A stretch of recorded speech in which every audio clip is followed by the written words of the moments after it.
घबराने की कोई जरूरत नहीं। मेरे बेटे की एंट्री मतलब इन बदमाशों को डिसेंट खुद को समझता क्या है?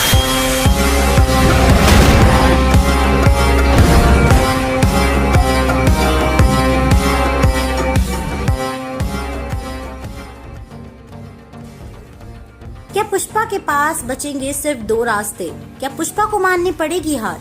क्या शेखावत का होगा कोई पास जिसका पता लगाएगा पुष्पा? नमस्कार दोस्तों, एक बार फिर से आप सभी का स्वागत है बॉलीग्राज स्टूडियोज में और मैं हूं आपके साथ अनुष्का त्यागी।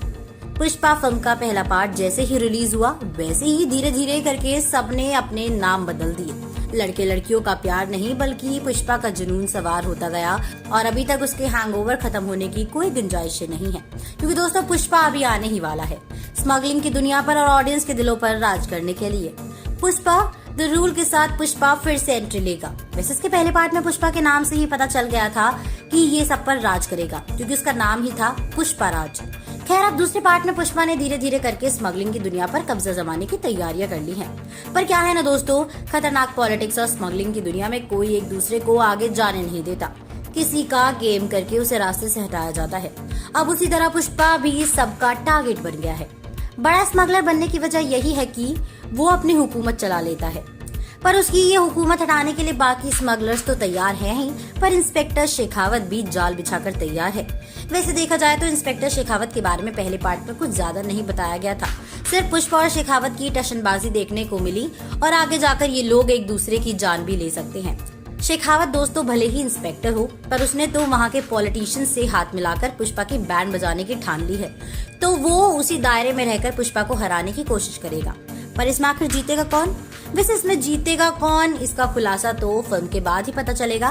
पर देखा जाए तो पुष्पा फिल्म का हीरो होने के साथ साथ एक क्रिमिनल भी है। भले ही दोस्तों वो अच्छे के साथ अच्छा बर्ताव करता हो, पर वो है तो एक क्रिमिनल ही, इसलिए शेखावत उसके खिलाफ आराम से सबूत इकट्ठा कर सकता है। कुछ लोगों का कहना है कि अगर इस फिल्म में क्रिमिनल की जीत दिखाई गई तो वो बहुत एक गलत मैसेज होगा। पुष्पा को कहीं ना कहीं अरेस्ट करना पड़ेगा या फिर उसे खुद सरेंडर करना पड़ेगा, यानी कि पुष्पा के सामने सिर्फ यही 2 रास्ते हैं। पर दोस्तों अब इनमें भी क्या ट्विस्ट आता है? क्या पुष्पा के नजदीकी लोगों को शिकार बनाकर उसे ब्लैकमेल किया जाएगा? किसी अपने को ही गद्दार बनना पड़ेगा? ये सब तो हमें फिल्म रिलीज होने के बाद ही पता चलेगा। खैर दोस्तों, ये शेखावत है ना, बहुत खतरनाक चीज है। जिस तरह से वो पुष्पा को नाजायज कहकर उसका इंसल्ट करता है, उसे नीचा दिखाता है, उसी वजह से ये जंग शुरू होती है।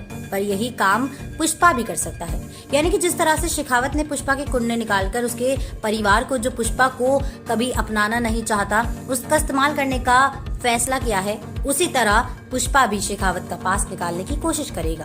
क्योंकि दोस्तों वैसे देखा जाए तो शेखावत कोई करप्ट इंसान नहीं है, वो बस धीरे धीरे करके टारगेट बनाकर स्मगलिंग की दुनिया से गंदगी साफ करना चाहता है। पर उसकी जिंदगी में ऐसे कौन से सीक्रेट्स हैं जिसकी वजह से वो उस गाँव में आता है, और क्या पुष्पा से उसकी कोई पुरानी दुश्मनी है, ये देखना भी जरूरी है।